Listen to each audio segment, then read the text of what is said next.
Ever wonder how a young brand takes something good, a classic even, and, well, makes it maybe even better? Today, we're doing a deep dive into Norqain's latest move. They've taken their popular Independence Skeleton and made it more compact, a 40mm version. So, what's the big deal about this update? How'd they actually pull it off? Okay, let's break it down. Now, Norqain, they're known for these adventure-ready watches, right? The Independence Collection really fits that bill.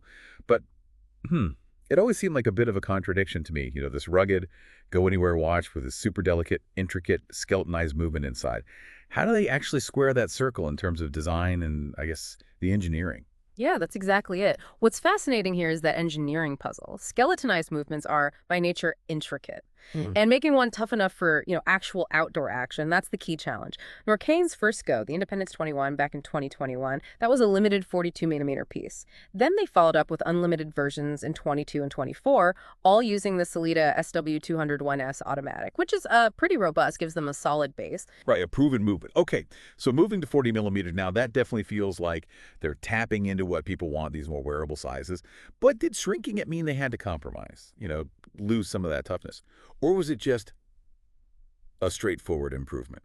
Because you still get the proper sport watch specs, under meters water resistance, a solid screw-down crown, all in stainless steel, or that cool black DLC coating option.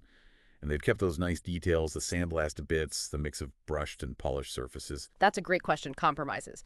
But what's really intriguing is how they handled the look of the skeleton movement in the smaller size. See, the 14.2 millimeters had those ruthenium-coated bridges, gave it a darker feel. But the new 40 millimeters, it has a transparent main plate.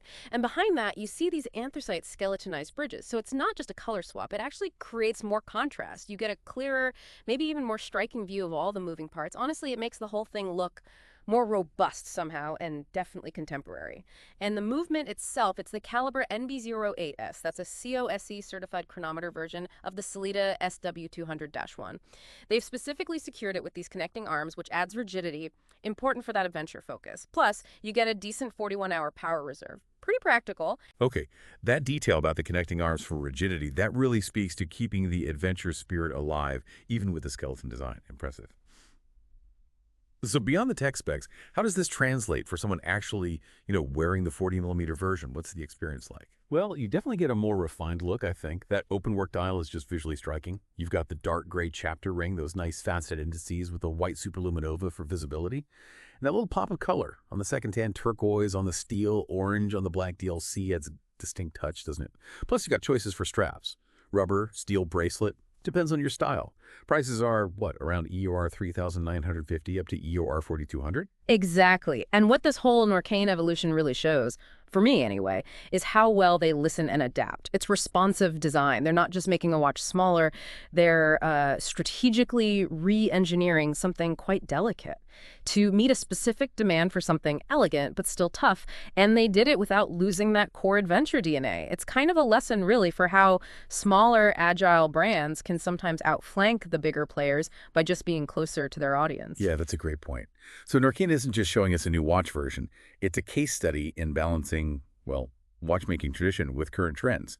It shows how smart engineering and really keeping an eye on the market can refresh a classic design while making sure it still feels authentic, which makes you think. What do you find is the trickiest part for brands trying to evolve their iconic designs without, upsetting the people who love the original?